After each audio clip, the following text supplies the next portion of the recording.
Hi guys, myself Shweta Rana. Welcome to biology booster classes.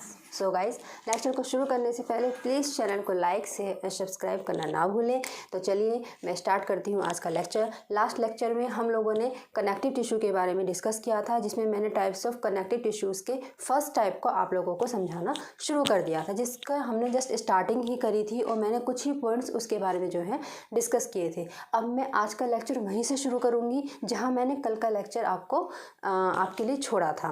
तो चलिए start करते हैं बिना टाइम वेस्ट किए हुए।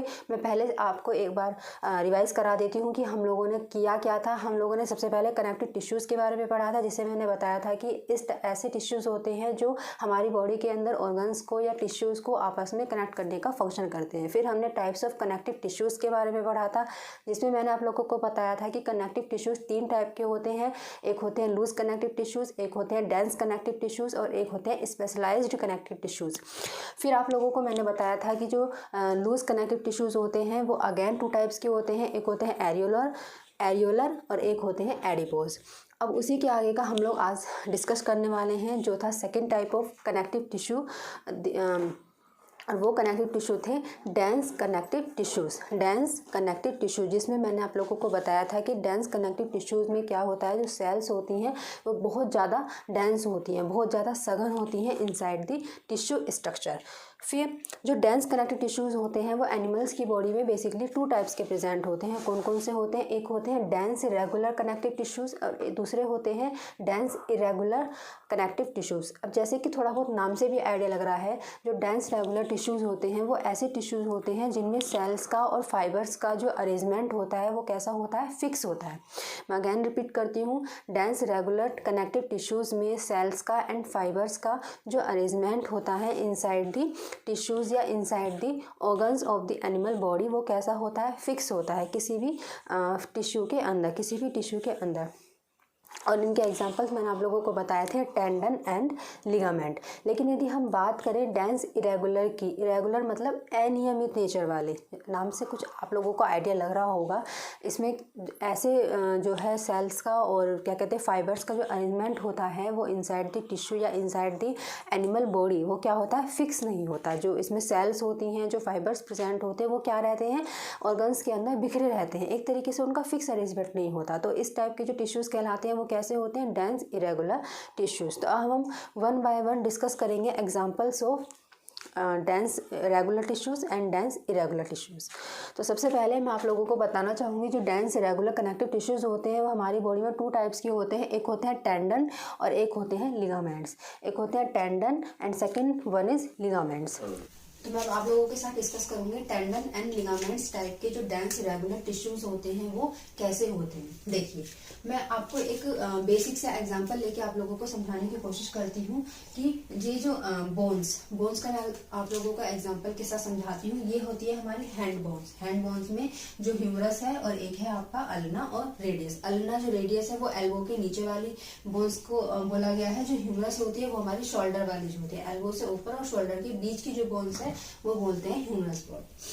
अब हम बात करते हैं कि इसमें टेंडन कहाँ है, टेंडन का क्या फंक्शन है बोन्स के अंदर, और हम बात करेंगे किसका, लिगामेंट्स का क्या फंक्शन है।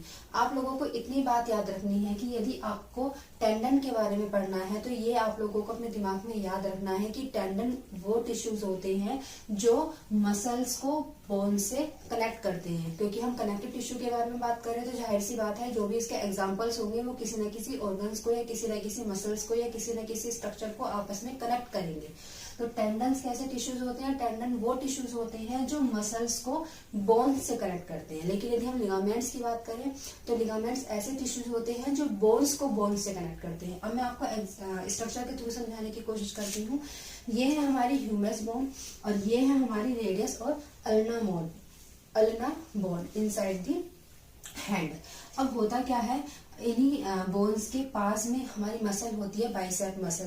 जो लोग जिम वगैरह करते हैं तो कहते हैं ना कि बाइसेप बना रहे हैं, तो हैंड का जो ह्यूमरस वाला पोर्शन है वो इसको बोलते हैं बाइसेप मसल। इसी को जब ये इसको जो जिम के थ्रू जो फुलाते हैं इसी को बोलते हैं कि बाइसेप बना रहे हैं। तो ये बाइसेप मसल्स कहाँ प्रेजेंट होते हैं? जो शोल्डर वाली जो हमारी बोन है ह्यूमरस और रेडियस और अल्ना के बीच में प्रेजेंट होती है। अब क्योंकि ये एक मसल है और ये मसल कनेक्ट होती है किससे, ह्यूमरस से और रेडियस और अल्ना से।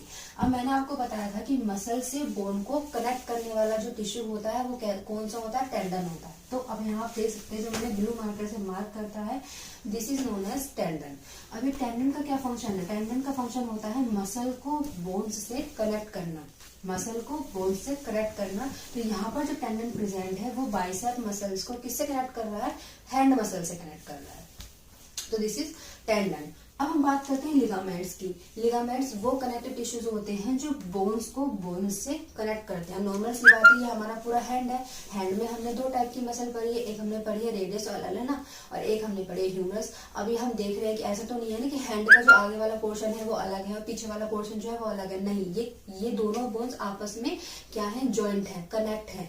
तो इन दोनों बोन्स को आपस में कनेक्ट करने का जो फंक्शन करता है, आपस में जिसकी सहायता से ये बोन्स क्या है, कनेक्ट होती हैं, वो टिश्यू का कहलाता है आपका लिगामेंट टिश्यू। लिगामेंट टिश्यू में अगेन रिपीट करती हूँ कि दो बोन्स के बीच जो ज्वाइंट होता है या दो बोन्स को आपस में ज्वाइंट करने का जो फंक्शन करता है वो कनेक्टिव टिश्यू होता है हमारा लिगामेंट टिश्यू।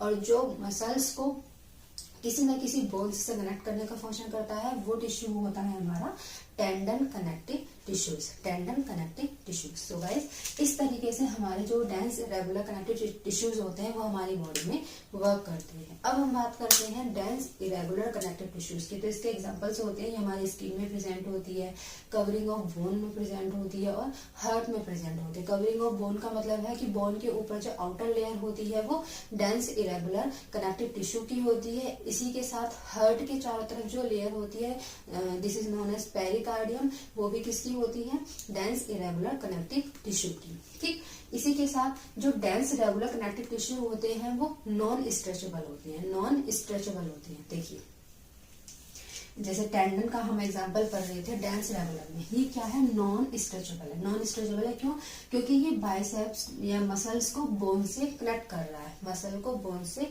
कनेक्ट कर रहा है। नॉन स्ट्रेचेबल, अब हम इसे खींच तो नहीं सकते हैं, अब ये हाथ है इसे हम खींच तो सकते नहीं है, ये बस क्या कर रहा है, मसल्स को क्या कर रहा है, ये कनेक्ट कर रहा है with the help of tendon. ठीक है, अब इसको हम क्या कर सकते हैं, बस खाली हिला ही तो सकते हैं, इस तरीके से हिला लो या इस तरीके से हिला लो, हम केवल हिला सकते हैं।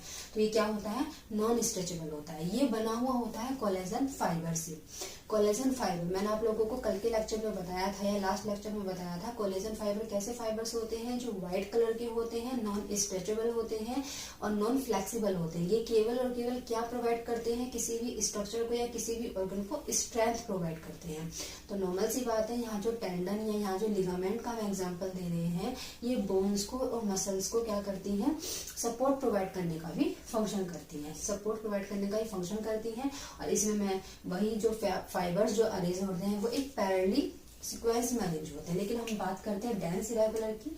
डेंस इरेगुलर की यदि हम बात करते हैं तो ये कैसे होते हैं, स्ट्रेचेबल होते हैं, स्ट्रेचेबल टिश्यूज होते हैं। दैट मीन्स स्ट्रेचेबल इसलिए होते हैं क्योंकि इनके अंदर जो फाइबर्स होते हैं वो कौन से होते हैं, इलास्टिन फाइबर। और इलास्टिन फाइबर को मैंने आप लोगों को बताया था कि इलास्टिन फाइबर जो होते हैं येलो कलर के होते हैं और वो स्ट्रेचेबल होते हैं, मतलब उनके अंदर कैपेसिटी पाई जाती है कि वो जिस भी ऑर्गन्स में प्रेजेंट होंगे वो क्या, उस ऑर्गन्स को हम क्या कर सकते हैं, खींच सकते हैं। वो उनको फ्लेक्सिबिलिटी प्रोवाइड करने का फंक्शन करते हैं, इलास्टिसिटी प्रोवाइड करने का फंक्शन करते हैं। सो और इसमें जो फाइबर्स प्रेजेंट होते हैं वो कैसे होते हैं, बंडल्स में अरेंज होते हैं, बंडल्स में अरेंज होते हैं। सो गाइस, इस तरीके से हमारे डेंस कनेक्टिव टिश्यू जो है वो हमारी बॉडी में क्या है, अरेंज होते हैं। अब हम बात करते हैं कनेक्टिव टिश्यू के लास्ट टाइप की, जो कौन से होते हैं, specialized connective tissues, specialized connective tissues. तो देखिए बच्चों, now we are going talking about specialized connective tissues. Specialized जैसे नाम से पता चल रहा होगा कि ऐसे कनेक्टिव टिश्यू जो किसी न किसी स्पेसिफिक फंक्शन के लिए एनिमल्स की बॉडी में प्रेजेंट होते हैं। यानी कि जो कनेक्टिव टिश्यूज, ऐसे कनेक्टिव टिश्यूज होंगे जो किसी न किसी स्पेसिफिक फंक्शन, मतलब जितने भी टाइप के जो टिश्यू होंगे हमारे अंदर कनेक्टिव टिश्यू, उन सबका एक स्पेशल फंक्शन होगा। कोई ना कोई टिश्यू जो है कोई ना कोई बॉडी के अंदर मेन फंक्शन जरूर करेगा। तो उस टाइप के जो टिश्यूज होते हैं वो कहलाते हैं स्पेशलाइज्ड कनेक्टिव टिश्यूज। अब ये दो टाइप के हो सकते हैं, ये हो सकते हैं फ्लूइडी नेचर में भी पाए जा सकते हैं हमारी बॉडी के अंदर, और ये सॉलिड नेचर में भी पाए जा सकते हैं। जो सॉलिड नेचर में हमारे अंदर जो स्पेशलाइज्ड कनेक्टिव टिश्यूज होते हैं उन्हें हम बोलते हैं स्केलेटल स्पेशलाइज्ड कनेक्टिव टिश्यूज। मैं अगेन रिपीट करती हूँ कि वो स्पेशलाइज्ड कनेक्टिव टिश्यूज जो एनिमल्स की बॉडी में कैसे पाए जाते हैं, सॉलिड नेचर में पाए जाते हैं, जिनकी जो प्रकृति होती है वो कैसी होती है, सॉलिड नेचर की होती है, उनको बोलते हैं आपके स्केलेटल स्पेशलाइज्ड कनेक्टिव टिश्यू। लेकिन हमारे नेचर में क्योंकि सेकंड टाइप के स्पेशलाइज्ड कनेक्टिव टिश्यू भी पाए जाते हैं जो कैसे होते हैं, फ्लूइडी नेचर के होते हैं, तरल नेचर के होते हैं, उनको बोलते हैं फ्लूइड स्पेशलाइज्ड कनेक्टिव टिश्यूज। तो सबसे पहले हम बात करते हैं यहाँ पर कि स्केलेटल कनेक्टिव टिश्यू और फ्लूइडिक कनेक्टिव टिश्यू में डिफरेंस क्या है। तो इन जो स्पेशलाइज्ड कनेक्टिव टिश्यू जो हम डिफरेंस करते हैं वो इनके सेल के अंदर जो एक्स्ट्रा सेलुलर मैट्रिक्स होता है उनके बेस पर करते हैं। देखिए कैसे, जो स्केलेटल टाइप के जो कनेक्टिव टिश्यू होते हैं उनका जो मैट्रिक्स होता है वो सॉलिड टाइप का होता है, उनका जो मैट्रिक्स होता है वो सॉलिड टाइप का होता है। इस तरीके से आप लोग समझ सकते हैं। मैंने आप लोगों को बताया था कि किसी भी सेल के अंदर जो एक लिक्विड फॉर्म में क्या है, लिक्विड प्रेजेंट होता है, जो एक तरल पदार्थ प्रेजेंट होता है, उसे ही क्या बोलते हैं हम, सेल का मैट्रिक्स। उसे क्या बोलते हैं, सेल का मैट्रिक्स बोलते हैं।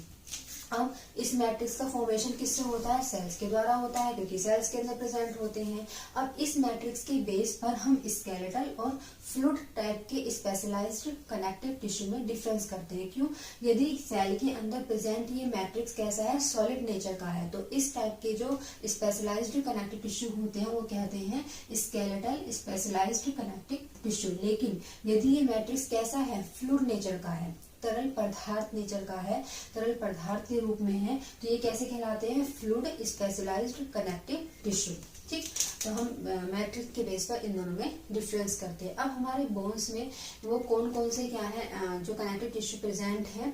तो जो स्केलेटल टाइप के कनेक्टिव टिश्यू होते हैं वो होते हैं कार्टिलेज और बोन्स, और जो फ्लूइड नेचर के होते हैं वो होते हैं ब्लड और लिम्फ। तो चलिए गाइस, हम सबसे पहले डिस्कस करते हैं स्केलेटल स्पेशलाइज्ड कनेक्टिव टिश्यू के बारे में। स्केलेटल नाम से पता चल रहा है कि ये कनेक्टिव टिश्यू हमारी बॉडी में किससे रिलेटेड होंगे, हमारे स्केलेटल सिस्टम से, हमारे स्केलेटन से।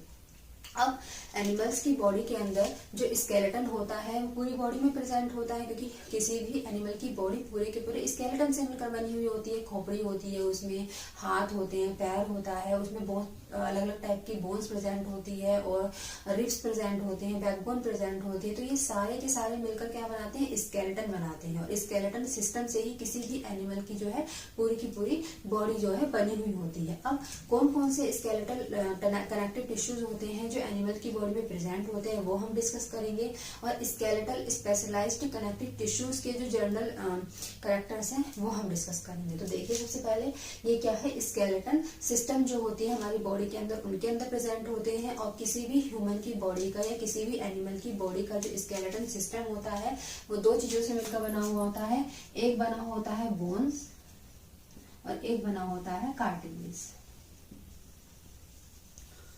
एक होता है बोन्स और एक होता है कार्टिलेज। अब आप लोग देख सकते हैं बोन्स के बारे में आप लोग बेसिकली सब जानते होंगे। बोन्स कैसे नेचर की होती है, सॉलिड नेचर की होती है। ठीक है, सॉलिड नेचर की बोन्स होती है। तो इस तरीके का जो हमारे स्केलेटल कनेक्टिव टिश्यू के अंदर जो मैट्रिक्स होता है वो भी कैसा होता है, सॉलिड नेचर का होता है। या हम ऐसे कह सकते हैं कि हमारी बॉडी के अंदर जो स्केलेटल टाइप के स्पेशलाइज्ड कनेक्टिव टिश्यू प्रेजेंट होते हैं वो भी कैसे नेचर के होते हैं, सॉलिड नेचर के होते हैं। ठीक है, अब क्योंकि ये क्या करते हैं, एनिमल्स की बॉडी के पूरे स्केलेटन सिस्टम में प्रेजेंट होते हैं, तो ये कहीं ना कहीं क्या करेंगे कि एनिमल्स की बॉडी के अंदर जितने भी ऑर्गन्स प्रेजेंट होंगे, जितने भी स्ट्रक्चर प्रेजेंट होंगे, उनके लिए फ्रेमवर्क की तरह फंक्शन करेंगे। दैट मीन्स उनके लिए बाउंड्री का फंक्शन करेंगे। एनिमल्स की बॉडी के अंदर जितने भी ऑर्गन्स प्रेजेंट होंगे उनके लिए फ्रेमवर्क की तरह ये फंक्शन करेंगे, फ्रेमवर्क की तरफ फंक्शन करेंगे। अब यहाँ पे हम बात करते हैं वर्टिब्रेट्स की। वर्टिब्रेट्स होते क्या हैं, जो वर्टिब्रेट्स होते हैं, जो एनिमल्स होते हैं, उनको हम क्लासिफाई कर सकते हैं दो कैटेगरीज में, invertebrates and vertebrates.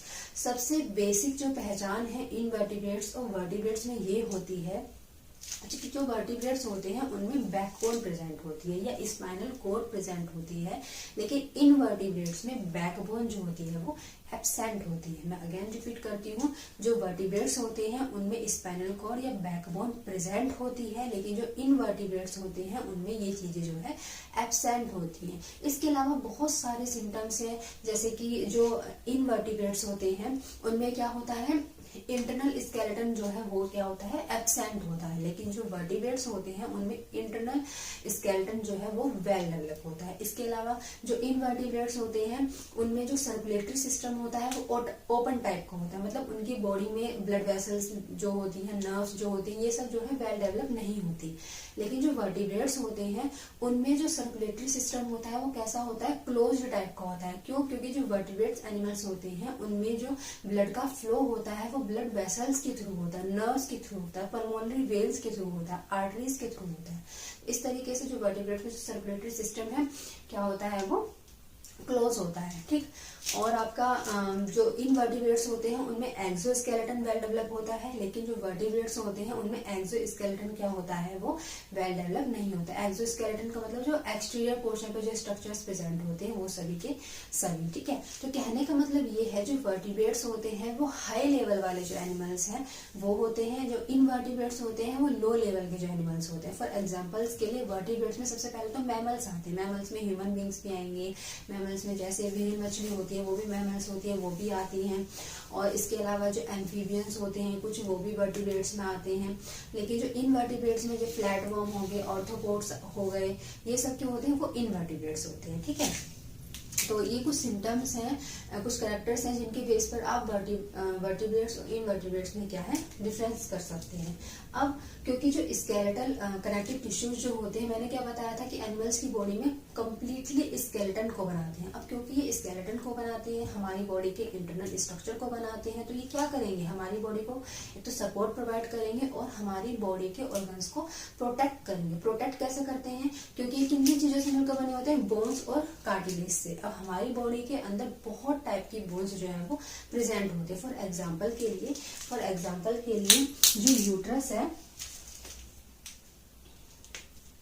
For example के लिए जो यूट्रस है उनके ऊपर जो बोन प्रेजेंट होती है वो होती है पेल्विक बोन, पेल्विक बोन्स। जो हार्ट है उनके ऊपर प्रेजेंट होता है रिब केस, रिब केस। और जो स्पाइनल कॉर्ड है, हमारी जो स्पाइनल कॉर्ड है उनके ऊपर प्रेजेंट होता है वर्टिब्रल कॉलम, वर्टिब्रल कॉलम।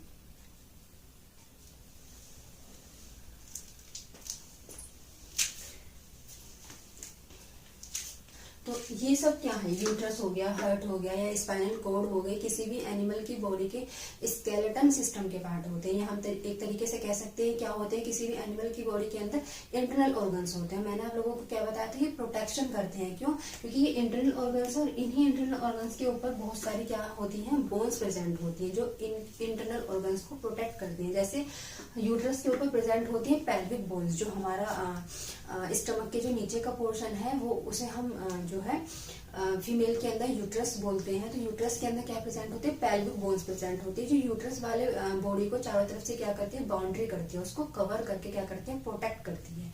इसके अलावा जो हार्ट वाला जो हमारा पोर्शन होता है, जो हार्ट होता है उसके ऊपर क्या प्रेजेंट होती है, पसलियां प्रेजेंट होती है, जो रिब केस प्रेजेंट होती है, जो हार्ट को क्या करते हैं, प्रोटेक्ट करते हैं। और स्पाइनल कॉर्ड के चारों तरफ क्या प्रेजेंट होता है, वर्टिब्रल कॉलम प्रेजेंट होता है, जो जिसमें बहुत सारी मसल्स प्रेजेंट होती है, नर्व्स प्रेजेंट होती है, फाइबर्स प्रेजेंट होते हैं। तो ये सारी चीजें मिलकर किसी भी वर्टिब्रेट्स के अंदर क्या बनाती हैं, around the spinal cord vertebral column बनाते हैं। तो यही वर्टिब्रल कॉलम स्पाइनल कॉर्ड को क्या करते हैं, प्रोटेक्ट करते हैं। तो इस तरीके से हम कह सकते हैं जो स्केलेटल स्पेशलाइज्ड कनेक्टिव टिश्यू होते हैं वो एक तो सपोर्ट करने का फंक्शन करते हैं एनिमल की बॉडी को, दूसरा क्या फंक्शन करते हैं, एनिमल्स की बॉडी के जो ऑर्गन्स होते हैं उनको प्रोटेक्ट करने का फंक्शन करते हैं। इसके अलावा मैं आप लोगों को बता चुकी हूँ जो इसका एक्स्ट्रा सेलुलर सब्सटेंस होता है, सेल के अंदर जो मैट्रिक्स होता है वो कैसा होता है, सॉलिड नेचर का होता है। अब ये हेल्प करते हैं लोकोमोशन में। अब ये लोकोमोशन में कैसे हेल्प करते हैं, देखिए जो स्केलेटन सिस्टम होता है वो किसी भी एनिमल की बॉडी का वो डिपेंड करता है कि एनिमल की बॉडी कैसी है। हम ह्यूमन बीइंग की बात करें तो ह्यूमन बीइंग में यदि हम किसी भी पर्सन की बात कर रहे हैं तो वो पर्सन कैसा है, वो वीक है या वो बहुत ज़्यादा स्ट्रांग है, तो उसके बेस पर क्या है वो, यदि हम मान लीजिए दो व्यक्ति हैं उनके बीच हम रेस लगवाएं, दौड़ लगवाएं। अब जिस भी व्यक्ति का जो स्केलेटल सिस्टम है वो स्ट्रांग होगा, जो हार्ड होगा, मतलब जो बहुत ज्यादा क्या होगा, ताकतवर होगा, वो क्या करेगा, तेज दौड़ेगा। लेकिन जो वीक नेचर का होगा, जिसकी बॉडी वीक होगी, जो जिसका स्केलेटल सिस्टम जो है वो क्या होगा, वीक होगा, तो वो क्या करेगा, वो कम दौड़ेगा, वो इसमें हार जाएगा। तो इस तरीके से हम कह सकते हैं जो किसी भी एनिमल की बॉडी का जो स्केलेटल सिस्टम होता है, जो स्केलेटल स्पेशलाइज्ड कनेक्टिव टिश्यूज होते हैं, वो एनिमल्स को किस में हेल्प करते हैं, लोकोमोशन में भी हेल्प करते हैं। अब हमारी बॉडी में जो स्केलेटल स्पेशलाइज्ड कनेक्टिव टिश्यूज होते हैं वो 2 टाइप्स के होते हैं, एक होता है कार्टिलेज, एक होता है बोन्स। बोन्स तो आप सभी जानते हैं, हमारी जो पूरी की पूरी बॉडी है वो बहुत सारी अलग अलग टाइप की बोन्स से मिलकर बनी हुई होती है। फेस में अलग टाइप की बोन्स प्रेजेंट होती है, हमारे सर में अलग टाइप की बोन्स प्रेजेंट होती है, हैंड में अलग टाइप्स की बोन्स प्रेजेंट होती हैं। अब बात करते हैं कार्टिलेज की। कार्टिलेज एक तरीके का सबस्टेंस होता है जो जॉइंट्स के बीच में प्रेजेंट होता है, या हम ऐसे कह सकते हैं कि 2 बोन्स के बीच में प्रेजेंट होता है, लिक्विड नेचर में। ना ये लिक्विड नेचर में होता है, ना ये सॉलिड नेचर में हो सकता है। हम ऐसे कह सकते हैं ये सेमी सॉलिड नेचर में होता है। जो 2 बोन्स के जॉइंट्स के बीच में प्रेजेंट होगा वो इसलिए प्रेजेंट होता है ताकि जो 2 बोन्स हैं वो आपस में क्या ना करें, आपस में उनमें रगड़ ना लगे। रगड़ लगेंगी, मान लीजिए हम हाथ का ही एग्जांपल लेके चलते हैं। हाथ में मैंने बताया था आप लोगों को कि 2 टाइप की बोन्स प्रेजेंट होते हैं, एक होते हैं ह्यूमरस और नीचे की तरफ होते हैं रेडियस अल्ना। अब ये दोनों आपस में जॉइंट से कनेक्ट हैं और जॉइंट को हम क्या बोलते थे, लिगामेंट बोलते थे। अब मैंने बताया है जो कार्टिलेज होता है वो 2 बोन्स के जॉइंट के बीच में प्रेजेंट होता है। अब यदि ये कार्टिलेज प्रेजेंट नहीं होगा, ये सेमी सॉलिड सब्सटेंस प्रेजेंट नहीं होगा, तो ये दोनों बोन्स जो कि आपस में अटैच हैं, ये क्या करेंगे, आपस में रगड़ खाएंगी।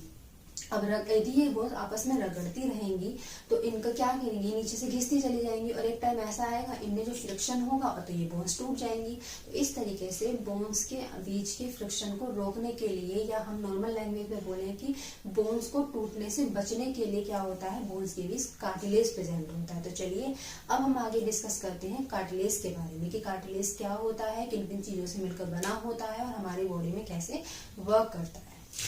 चलिए बच्चों, तो अब हम बात करते हैं कि जो स्केलेटल स्पेशलाइज्ड कनेक्टिव टिश्यूज होते हैं उसमें जो पहला एग्जांपल हम लोग पढ़ने वाले हैं वो है कार्टिलेज का। कार्टिलेज, जैसे कि मैं बेसिकली तो आप लोगों को बता चुकी हूँ, कार्टिलेज कहाँ प्रेजेंट होते हैं, joints between 2 bones, inside the joints between 2 bones. इसके अलावा ये होते कैसे नेचर के हैं, जो कार्टिलेज होते हैं इनके अंदर जो मैट्रिक्स प्रेजेंट होता है, वो कैसा होता है, प्लायबल होता है। प्लायबल का मतलब ये है कि इनका जो मैट्रिक्स होता है ना तो हम उसे सॉलिड कह सकते हैं, ना हम उसे पूरी तरीके से लिक्विड कह सकते हैं। दैट मीन्स यदि हम इसके अंदर जो सेल्स प्रेजेंट होती है, या ये जिन सेल्स से इनका बना हुआ होता है, उन सेल्स को यदि हम दबा कर देखें, या हम इस तरीके से कह सकते हैं कि कार्टिलेज बोन्स के जिस एरिया पे प्रेजेंट होता है उस एरिया को वहां से दबा कर देखेंगे तो हमें कैसा होगा, कुछ दबदबा सा फील होगा, मतलब उसे हम इजिली दबा पाएंगे। देखिए फॉर एग्जाम्पल के लिए हम बोन्स ले लेते हैं, यदि हम बोन्स को दबाएंगे तो क्या बोन्स दबेगी, नहीं दबेगी। क्यों, क्योंकि उसके अंदर जो मैट्रिक्स प्रेजेंट है वो कैसे नेचर का होता है, सॉलिड नेचर का होता है, बिल्कुल मजबूत होता है, जिस वजह से वो नहीं दबता है। लेकिन यदि हम बात करते हैं कार्टिलेज की, तो कार्टिलेज को यदि हम दबाकर देखेंगे तो वो दब जाएगा। क्यों, क्योंकि इनके अंदर जो मैट्रिक्स होता है वो कैसा नेचर का होता है, प्लायबल नेचर का होता है, यानी कि हम इजिली कार्टिलेज को दबा सकते हैं। इसके अलावा ये हार्डर होता है, मतलब बहुत थोड़ा मजबूत होता है as compare to dense connective tissue. अब बात करते हैं कि आप लोगों ने सुना होगा कि जैसे जैसे हमारी एज बढ़ती जाती है, या जब किसी बच्चे का जब जन्म होता है तो जैसे जैसे उसकी एज बढ़ती जाती है तो उसके अंदर जो बोन है वो क्या है, बोन जो है वो मजबूत होती जाती है। हम कहते हैं ना कि कभी कभार ऐसा होता है कि बच्चा बहुत वीक होता है या बच्चे के अंदर कैल्शियम की कमी हो जाती है, तो हम लोग ऐसा बोलते हैं कि इसकी बोन्स में कैल्शियम की कमी हो गई है, फॉस्फेट की कमी हो गई है, या इसकी ये कमजोर हो रहा है, इसकी बोन्स क्या है, वो वीक है। तो हम इस तरीके से समझ सकते हैं कि जब भी कोई बच्चा उसकी एम्ब्रियोनिक स्टेज में होता है, एम्ब्रियोनिक स्टेज बोले तो बिफोर द बर्थ, जन्म से पहले जब वो माँ के गर्भ में होता है या एम्ब्रियो में होता है तो वो उसकी एम्ब्रियोनिक स्टेज होती है। तो एम्ब्रियोनिक स्टेज में बच्चे का जो पूरा का पूरा शरीर होता है वो कार्टिलेजिनस टाइप का होता है। दैट मीन्स पूरी की पूरी जो बॉडी होती है वो कार्टिलेज की बनी हुई होती है। लेकिन जैसे ही उसका बर्थ हो जाता है या जैसे ही बच्चे का क्या है जन्म हो जाता है तो धीरे धीरे कैल्सिफिकेशन का जो प्रोसेस है वो बच्चे के अंदर जो है शुरू हो जाता है। मैं अगेन रिपीट करती हूँ कि जब तक बच्चा माँ के एम्ब्रियो में रहता है तो वो उसकी एम्ब्रियोनिक स्टेज होती है।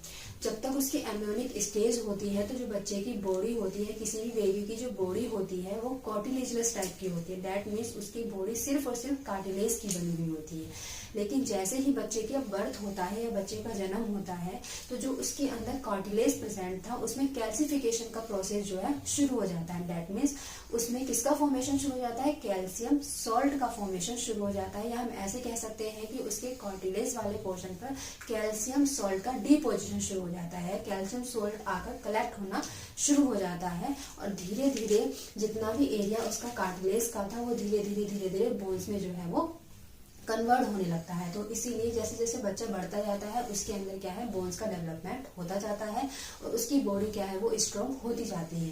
अब यदि किसी बच्चे के अंदर जो कैल्शियम का जो अमाउंट है वो कम होता है, या हम ऐसे कह सकते हैं कि यदि किसी बच्चे की बॉडी की बोन्स में कैल्शियम और फॉस्फेट का जो अमाउंट है वो कम होता है तो बच्चे की बोन्स हो या बच्चे के टीथ हो कैसे होते हैं, वीक होते हैं। तो कहने का मतलब ये है, यहाँ पर सिर्फ मैं इतना बताना चाह रही हूँ आप लोगों को कि जैसे जैसे किसी भी व्यक्ति की एज बढ़ती है उसमें कैल्शियम के जो अमाउंट है वो कम होता जाता है। लेकिन यदि हम बच्चे की बात करें, यहाँ पे किसी चाइल्ड की बात करें तो एम्ब्रियोनिक स्टेज में उसमें बोन्स जो है वो एब्सेंट होती हैं। लेकिन जैसे ही उसका जन्म हो जाता है तो जो उसकी कार्टिलेज बॉडी होती है ड्यू टू कैल्सिफिकेशन प्रोसेस क्या है, कैल्शियम का जो डिपोजिशन है उसके कार्टिलेज वाले एरिया पे शुरू हो जाता है और बोन्स का जो डेवलपमेंट है वो बच्चे के अंदर हो जाता है। अब हम बात करते हैं कार्टिलेज के स्ट्रक्चर की कि किसी भी एनिमल्स की बॉडी में जो कार्टिलेज प्रेजेंट होता है between the joints of two bones वो कैसा होता है या दिखने में कैसा होता है। तो ये क्या होता है, बहुत सारी सेल्स से मिलकर बना हुआ होता है। कोई भी टिश्यू होता है वो ग्रुप ऑफ सेल्स से मिलकर बना हुआ होता है। और मैंने बताया था कि सभी प्रकार के टिश्यू में अलग अलग प्रकार की सेल्स प्रेजेंट होती हैं। तो इसमें भी जो सेल्स प्रेजेंट होती हैं उनको हम बोलते हैं, या तो बोलेंगे कॉन्ड्रोब्लास्ट सेल्स, कॉन्ड्रोब्लास्ट सेल्स, या बोलेंगे कॉन्ड्रोसाइट सेल्स। अब यहाँ पर आप लोगों को दिमाग में एक क्वेश्चन आना चाहिए कि इनको हम दो नामों से क्यों पुकार रहे हैं। कुछ ना कुछ तो डिफरेंस होगा। जो हम एक ही टिश्यू में प्रेजेंट सेम सेल को, क्योंकि हम टिश्यू की बात कर रहे हैं तो ग्रुप ऑफ सेल्स जो होगा वो सिमिलर होगा, फंक्शन में भी हो और इसी में भी, तो हम इन्हें अलग अलग नामों से क्यों पुकार रहे हैं। तो बच्चों यहाँ पर हम इन्हें अलग अलग नामों से इसलिए पुकार रहे हैं कि जो कॉन्ड्रोब्लास्ट टाइप की सेल्स होती है वो होती है कार्टिलेज की इमैच्योर सेल्स। कैसी होती हैं, इमैच्योर सेल्स।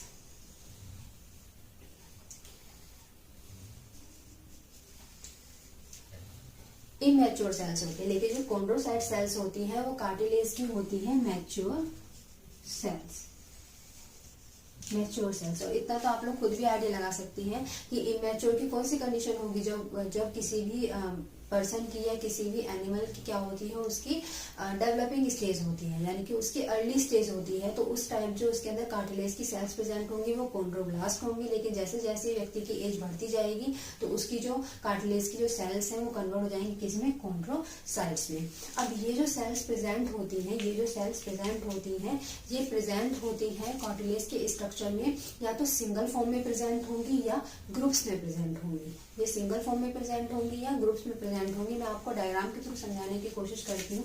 सपोज दैट हमने ये किसी भी बोन्स के जॉइंट्स में प्रेजेंट हमने कार्टिलेज का स्ट्रक्चर क्या है उठा लिया, कार्टिलेज का स्ट्रक्चर हमने उठा लिया। सबसे पहली बात मैंने आप लोगों को बताया था कि इसके अंदर सेल्स प्रेजेंट होती हैं, these are known as chondrocyte cells या these are known as chondroblast cells. अब ये जो सेल्स होती हैं ये कैसे प्रेजेंट होती हैं, ग्रुप में भी प्रेजेंट हो सकती हैं, सिंगल से प्रेजेंट होती हैं।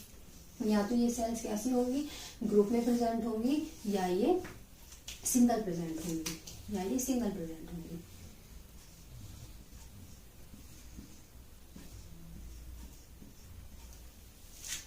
ठीक है। अब मैंने आप लोगों को बताया था कि जो सेल्स प्रेजेंट होंगी वो या तो ग्रुप में होंगी या सिंगल होंगी और these are known as chondrocyte cells, chondrocyte cells. इन्हें हम क्या बोलते हैं, कॉन्ड्रोसाइट सेल्स बोलते हैं। अब ये जो सेल्स होती हैं, ये जो सेल्स होती हैं ये कार्टिलेज के टिश्यू के अंदर कुछ अलग टाइप के स्ट्रक्चर में प्रेजेंट होती है, कुछ अलग टाइप के स्ट्रक्चर में प्रेजेंट होती है, या हम ऐसे कह सकते हैं कि ये सभी सेल्स जो होती हैं इनका अपना अपना घर होता है। तो ये जो इनका अपना अपना स्पेसिफिक घर होता है inside the cartilage tissue, these are known as lacunae. Lacunae, these are known as lacunae. ठीक है, तो लैकुनाए क्या है कि सेल्स, कार्टिलेज के टिश्यू के अंदर जो सेल्स प्रेजेंट होती हैं वो एक पर्टिकुलर स्ट्रक्चर में प्रेजेंट होती है जिन्हें लैकुनाए बोलते हैं। अब ये जो सेल्स होती है, मैंने बताया था कि किसी भी सेल के अंदर जो एक्स्ट्रा सेलुलर स्पेस होता है या जो इंट्रा सेलुलर स्पेस होता है वो सेल्स के द्वारा ही बनता है। तो ये जो सेल्स होती हैं क्या करती हैं, अपने लैकुनाए के चारों तरफ एक मैट्रिक्स का फॉर्मेशन कर देती है या मैट्रिक्स का सिक्रेशन कर देती है। इसी मैट्रिक्स को क्या बोलते हैं, ये मैट्रिक्स कैसा होता है कार्टिलेज में, semi solid matrix, semi solid matrix. ठीक है, सेमी सॉलिड मैट्रिक्स। अब हम बात करते हैं, क्योंकि ये एक लिक्विड फॉर्म है, सेमी सॉलिड फॉर्म है, तो इस मैट्रिक्स में प्रेजेंट क्या होता है, प्रेजेंट होता है शुगर और प्रोटीन। शुगर का अमाउंट प्रेजेंट होता है और प्रोटीन का अमाउंट प्रेजेंट होता है। जो कार्टिलेज में शुगर प्रेजेंट होती है उन्हें बोलते हैं कॉन्ड्रोइटेन सल्फेट शुगर, कॉन्ड्रोइटेन सल्फेट शुगर। लेकिन जो इनमें प्रोटीन प्रेजेंट होती है उन्हें बोलते हैं कॉन्ड्राइन प्रोटीन, कॉन्ड्राइन प्रोटीन। जो कॉन्ड्रोइटेन सल्फेट शुगर जो होती हैं ये एक तरीके से मॉडिफिकेशन होती है, ये एक तरीके से मॉडिफिकेशन होती है किसका, पॉलीसैकेराइड्स का, पॉलीसैकेराइड्स का, पॉलीसैकेराइड्स का मॉडिफिकेशन होती है, मॉडिफिकेशन होती है। और पॉलीसैकेराइड्स क्या है, एक टाइप का कार्बोहाइड्रेट,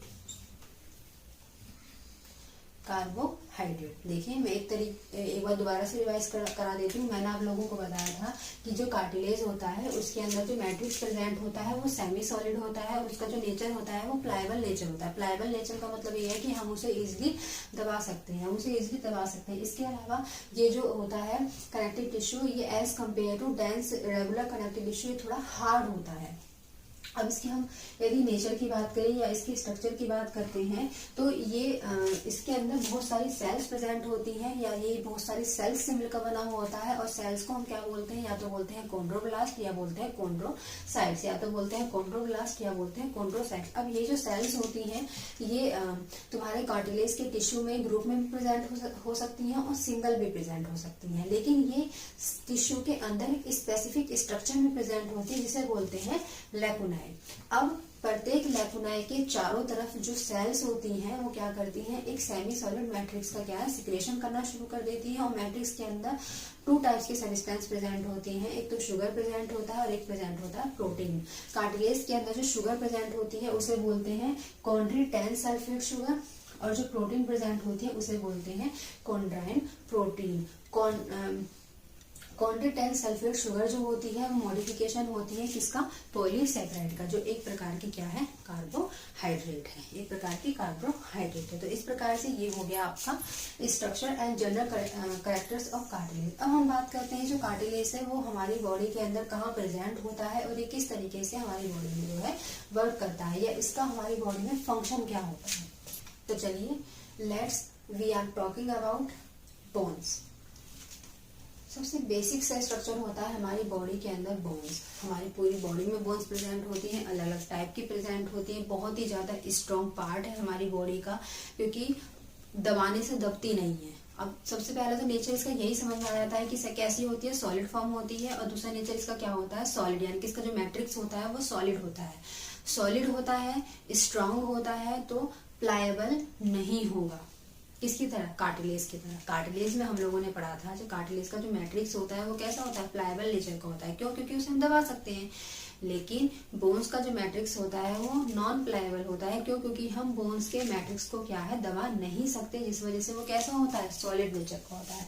इसके अलावा जो नॉन फ्लेक्सिबल जो बोन्स होती हैं वो नॉन फ्लेक्सिबल होते हैं। क्यों, अब अगर यदि मैं एक सिंगल बोन की बात करूं तो क्या आप बोन को खींच सकते हैं, क्या आप बोन्स को खींच सकते हैं, नहीं, हम बोन्स को खींच नहीं सकते। हम बोन्स को मूव करा सकते हैं विद द हेल्प ऑफ, किसके हेल्प से, लिगामेंट्स की हेल्प से, हम लिगामेंट्स की हेल्प से केवल बोन्स में मूवमेंट तो करा सकते हैं अपनी मर्जी से, लेकिन हम बोन्स को खींच नहीं सकते। अब ऐसा तो नहीं है ना कि आप हाथ को खींच के ले जाएं, आप लेग को खींच के ले जाएं, नहीं, आप लेग को या हाथ को या किसी भी बॉडी की बोन्स को खींच नहीं सकते। केवल बोन्स को क्या करा सकते हैं, मूवमेंट करा सकते हैं। क्यों? क्योंकि उसमें जॉइंट्स प्रेजेंट होते हैं, जिसमें कार्टिलेज प्रेजेंट होता है और वो जॉइंट्स अटैच होते हैं लिगामेंट्स कनेक्टिव टिश्यू की वजह से। तो उनकी सहायता से हम केवल बोन्स को क्या करा सकते हैं, मूवमेंट करा सकते हैं। तो क्या होती है, ये नॉन फ्लेक्सिबल होती है। इसके अलावा इसका जो मैट्रिक्स होता है वो सॉलिड होता है, और सॉलिड मैट्रिक्स में 70% इनऑर्गेनिक सब्सटेंस प्रेजेंट होते हैं और 30% ऑर्गेनिक सब्सटेंस प्रेजेंट होता है। ऑर्गेनिक सब्सटेंस में आपके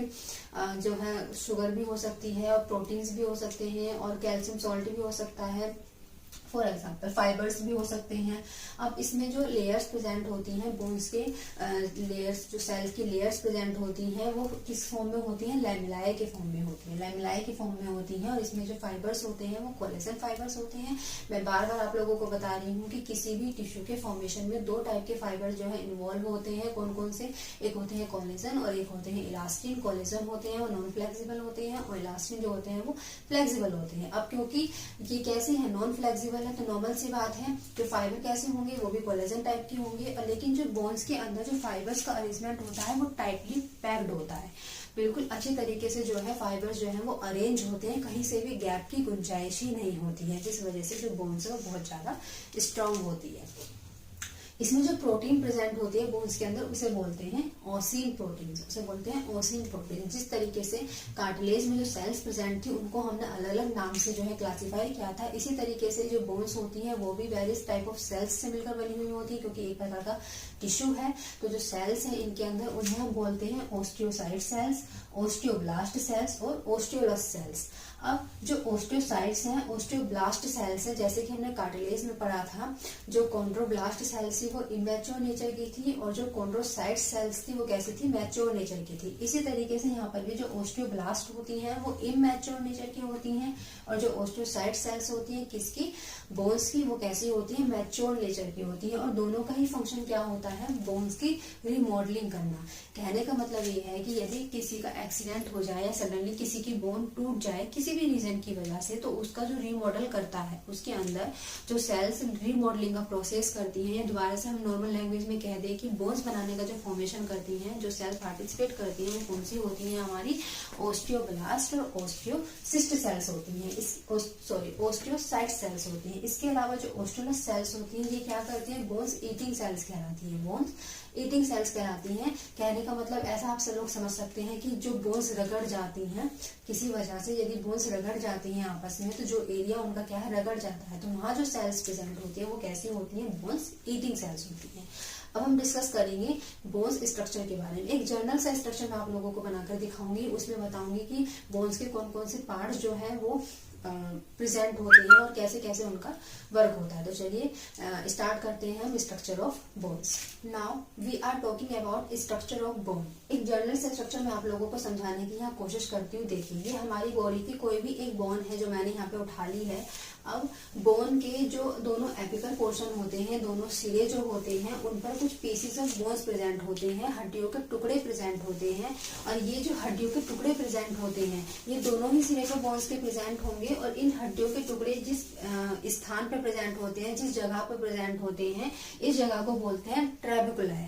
इस जगह को बोलते हैं ट्रेबिकुलाई। अब दोनों ही सिरे पर इन टुकड़ों के बीच बीच में कुछ लिक्विड भरा रहता है, कुछ लिक्विड फॉर्म में स्ट्रक्चर भरा रहता है। इस स्ट्रक्चर को बोलते हैं रेड बोन मैरो। इस स्ट्रक्चर को बोलते हैं रेड बोन मैरो। जो ट्रेबिकुलाई वाला जो एरिया होता है, इसमें जो पीसीज ऑफ बोन्स प्रेजेंट होती हैं, इनके बीच बीच में एक लिक्विड फॉर्म में एक जो है एक तरीके से कह सकते हैं पदार्थ भरा रहता है, सब्सटेंस भरा रहता है, जिसको बोलते हैं रेड बोन मैरो। ये जो दोनों सिरे होते हैं बोन्स के, इसको बोलते हैं एपिफाइसिस। इसे बोलते हैं एपिफाइसिस, इसको भी और इसको भी। लेकिन जो 20 वाला ये जो पोर्शन आप लोगों को दिखाई दे रहा है, इसको बोलते हैं डायफाइसिस। डायफाइसिस जैसे कि मैंने आपको बताया है कि जो एपिफाइसिस वाला पोर्शन है, दोनों ही पोर्शन में क्या भरे रहते हैं, बोन्स के छोटे छोटे टुकड़े भरे हुए होते हैं। ये जिस स्ट्रक्चर में प्रेजेंट होते हैं, या हम ऐसे कह सकते हैं बोन्स के दोनों सिरे को ट्रेबिकुलाई बोलते हैं। इन्हीं पीसेस ऑफ बोन्स के बीच बीच में एक लिक्विड सब्सटेंस भरा रहता है जिसे रेड बोन मैरो बोलते हैं। अब इस बोन्स का जो मिडिल पोर्शन रहता है उसमें एक खोखली कैविटी प्रेजेंट होती है जिसे नोन एज मेडुलरी कैविटी। इस मेडुलरी कैविटी में जो है एक सब्सटेंस भरा रहता है जिसे बोलते हैं येलो बोन मैरो। अब यहाँ पर बात आती है कि येलो बोन मैरो और रेड बोन मैरो जो है इसका फंक्शन क्या है। तो जो येलो बोन मैरो होता है वो एक टाइप का होता है एडिपोज टिश्यू। एडिपोज मैंने आप लोगों को पहले भी बताया है कि जहाँ भी एडिपोज टर्म आ जाए उसका मतलब ये है कि ये एक टाइप का फैटी टिश्यू है। अब क्योंकि ये एडिपोज टिश्यू होता है और इसको बोलते हैं एरिथ्रोपोएटिक टिश्यू, एरिथ्रोपोएटिक टिश्यू। अब इसका फंक्शन क्या होता है, जो येलो बोन मैरो होता है, यदि किसी कभी कभी ऐसा होता है कि कोई क्रिटिकल कंडीशन आ जाए या हमारा एक्सीडेंट हो जाए, किसी व्यक्ति का एक्सीडेंट हो जाए, उसके अंदर क्या हो जाए, ब्लड की कमी हो जाए। अब क्योंकि जैसे जैसे एज बढ़ती जाती है तो ब्लड हमारे जो बॉडी के अंदर है वो कम होता चला जाता है। अब क्या करता है कि इमरजेंसी कंडीशन में होता क्या है, जो येलो बोन मैरो होता है एज के साथ साथ रेड बोन मैरो के खत्म होने पर ये इमरजेंसी बोन मैरो की तरह जो है वर्क करने लगता है और ये कन्वर्ट हो जाता है किसमें, रेड बोन मैरो में। मैं अगेन रिपीट करती हूँ, जो येलो बोन मैरो होता है वो एक टाइप से इमरजेंसी बोन मैरो की तरह वर्क करता है। कैसे, जैसे जैसे व्यक्ति की एज बढ़ती जाती है तो हमारे अंदर क्या होता है, रेड बोन मैरो का जो अमाउंट है वो धीरे धीरे बोन्स के अंदर क्या है, लेस होता चला जाता है, कम होता चला जाता है। अब सपोज दैट किसी की बहुत ज्यादा एज में या किसी ओल्ड पर्सन की क्या हो जाए, एक्सीडेंट हो जाए, तो उस कंडीशन में उसका यदि ब्लड बेहतर रहेगा तो उसके अंदर किसकी कमी हो जाएगी, आरबीसी की कमी हो जाएगी, उसके अंदर ब्लड की कमी हो जाएगी। अब उसके अंदर ब्लड के फॉर्मेशन के लिए हमें क्या चाहिए, रेड बोन मैरो चाहिए। तो उस कंडीशन में क्या होता है, जो येलो बोन मैरो होता है वो कन्वर्ट हो जाता है किसमें, रेड बोन मैरो में, रेड बोन मैरो में कन्वर्ट हो जाता है। और फिर फाइनली उस पर्सन के अंदर उस क्रिटिकल कंडीशन में किसका फॉर्मेशन होने लगता है, ब्लड का फॉर्मेशन होने लगता है या ब्लड सेल्स का फॉर्मेशन होने लगता है। और वैसे बेसिकली रेड बोन मैरो का क्या फंक्शन होता है, रेड बोन मैरो बनाती है ब्लड सेल्स जो कि होती है 3 टाइप की, आरबीसी, डब्ल्यूबीसी और होती है प्लेटलेट्स। ठीक है बच्चों। अब हम बात करते हैं कि जो मेडुलरी कैविटी प्रेजेंट होती है इसके चारों तरफ जो है इस तरीके से सेल अरेंज होती हैं, इस तरीके से सेल्स अरेंज होते हैं। या जो मेडुलरी कैविटी के अंदर जो मैट्रिक्स होता है उसके अंदर सेल्स इस तरीके से अरेंज होती है कि वो कॉम्पैक्टली पैक्ड होता है, बहुत ज्यादा सघन होता है। और इसी के अंदर प्रेजेंट होते हैं कैल्शियम सॉल्ट प्रेजेंट होता है, फॉस्फेट सॉल्ट प्रेजेंट होता है, इनऑर्गेनिक ऑर्गेनिक सब्सटेंस सभी के सभी इसमें प्रेजेंट होते हैं। बोन्स का जो कोलेजन फाइबर होता है वो भी मेडुलरी कैविटी में ही प्रेजेंट होता है। अब आप लोग देख रहे होंगे जो ट्रेबिकुलाई वाला जो एरिया है उसके पास या मेडुलरी कैविटी के पास में ब्लू कलर से कुछ लाइनिंग लाइक जो है स्ट्रक्चर दिख रहा है, this is known as epiphyseal plate. Epiphyseal plate, अब एपिफाइजल प्लेट का फंक्शन क्या होता है, एपिफाइजल प्लेट में पाया जाता है ग्रोथ हार्मोन। मैंने आप लोगों को बताया था कि जैसे जैसे बच्चे की एज बढ़ती जाती है, जब बच्चे का जन्म होता है उसकी जो बॉडी है वो कार्टिलेज नेचर की होती है, और जैसे जैसे क्या है उसकी जो एज है वो बढ़ती जाती है, बच्चा बड़ा होता जाता है, तो धीरे धीरे उसके अंदर बोन्स का फॉर्मेशन होता रहता है। अब वो बोन्स का फॉर्मेशन होता कैसे है, या बच्चे की जो लेंथ है, उसकी जो लंबाई है, उसका जो शरीर का आकार है वो कैसे बढ़ता है, उसकी बोन्स की लंबाई कैसे बढ़ती है, तो ये बढ़ती है एपिफाइजल प्लेट की वजह से। एपिफाइजल प्लेट की वजह से क्यों, क्योंकि एपिफाइजल प्लेट में प्रेजेंट होते हैं ग्रोथ हार्मोन प्रेजेंट होते हैं जो बोन्स के जॉइंट्स में प्रेजेंट कार्टिलेज को कन्वर्ट कर देते हैं बोन्स में, जिस वजह से किसी भी व्यक्ति की जो शरीर का आकार होता है वो कैसा होता है, समय के साथ साथ या उसकी एज के साथ साथ बढ़ता जाता है। अब एपिफाइजल प्लेट के दोनों तरफ ही क्या प्रेजेंट होती है, एक लाइन लाइक स्ट्रक्चर प्रेजेंट होती है, these are known as epiphyseal line. इन लाइन की सहायता से ये पता चलता है कि हड्डी जो है या बोन जो है उसे कब तक बढ़ना है। एक तरीके से जो एपिफाइजल लाइन है वो स्टॉपर का कार्य करती है, किसके लिए? एपिफाइजल प्लेट के लिए। कि एपिफाइजल प्लेट को वो क्या करती है? सचेत कर देती है, सतर्क कर देती है कि बस स्टॉप, अब रुक जा, अब हमें बोन की जो लेंथ है उसको नहीं बढ़ाना है, या अब हमें बच्चे का जो शरीर है या किसी व्यक्ति का जो शरीर है उसके अंदर बोन्स की जो हाइट है वो नहीं बढ़ानी है। क्योंकि नॉर्मल सी बात है, ऐसा तो नहीं है कि इनडेफिनेट लेंथ होती है हर बोन की, नहीं, एक लिमिटेड लेंथ पे जाकर जो है बोन बढ़ना क्या है? बंद कर देती है। तो बोन का बढ़ना जो बंद होता है वो किसकी सहायता से होता है? एपिफाइजल लाइन की सहायता से। जो एपिफाइजल लाइन है वो एपिफाइजल प्लेट के लिए क्या करती है? स्टॉपर का कार्य करती है। ये इसको बताती है कि बस अब रुक जा, अब ग्रोथ हार्मोन का जो फंक्शन है उसे रोक दे, अब हमें बोन्स की लंबाई को नहीं बढ़ाना है, या हमें अब व्यक्ति के आकार के, शरीर के आकार को नहीं बढ़ाना है। ठीक है। सो गाइस, इस तरीके से एक जनरल स्ट्रक्चर होता है किसी भी एनिमल की बॉडी के अंदर, किसका? हड्डी का। मैं अगेन रिपीट कर देती हूँ, हड्डी जो है वो दो पार्ट्स में जो है क्लासिफाई होती है। एक उसका जो सिरा वाला जो पोर्शन है वो एपिफाइसिस कहलाता है, जो मिडिल पोर्शन है वो डायफाइसिस कहलाता है। एपिफाइसिस वाले पोर्शन पे क्या प्रेजेंट होते हैं? पीसीज ऑफ बोन्स प्रेजेंट होती हैं, जो किसमें प्रेजेंट होती हैं? ट्रेबिकुलाई में प्रेजेंट होती हैं। इन्हीं पीसीज ऑफ बोन्स के बीच बीच में लिक्विड फॉर्म में प्रेजेंट होता है रेड बोन मैरो, जो कि व्यक्ति के अंदर क्या फॉर्मेशन करता है? ब्लड सेल्स का फॉर्मेशन करता है। जो बोन्स का मिडिल पोर्शन होता है उस पर, उसके बीच में खोखली या होलो कैविटी प्रेजेंट होती है, this is known as medullary cavity. Medullary cavity जो होती है वो बोन्स के अंदर कॉम्पैक्टली अरेंज्ड होती है, पैक्ड होती है। इसी के अंदर कैल्शियम सॉल्ट, फॉस्फेट सॉल्ट और आपके collagen fibre, protein fibre, sugar fibre, ये सब किसमें प्रेजेंट होते हैं? मेडुलरी कैविटी में प्रेजेंट होते हैं। मेडुलरी कैविटी के दोनों तरफ प्रेजेंट होती है एपिफाइजल प्लेट, जिनके अंदर प्रेजेंट होता है ग्रोथ हार्मोन, जो कि व्यक्ति की एज के साथ साथ क्या करता है? कार्टिलेज को बोन्स में कन्वर्ट करता रहता है।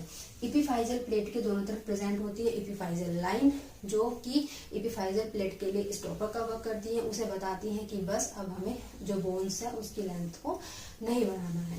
अब हम बात करते हैं फंक्शन की। अब क्योंकि बोन्स हमारी बॉडी में पूरी तरीके से प्रेजेंट होती है, पूरी बॉडी में प्रेजेंट होती है, हमारी बॉडी का जो पूरा का पूरा स्ट्रक्चर है वो डिपेंड करता है हमारे बोन्स के ऊपर, बोन्स की लेंथ के ऊपर। तो ये क्या करती है? हमारी बॉडी का पूरे की पूरा फ्रेमवर्क बनाती है। क्योंकि जैसे जैसे बोन्स बढ़ेंगी वैसे वैसे व्यक्ति की हाइट बढ़ती है, वो शरीर में बढ़ता है, लंबा होता है, पतला होता है, मोटा होता है, छोटा होता है, वो सब कुछ किस पे डिपेंड करता है?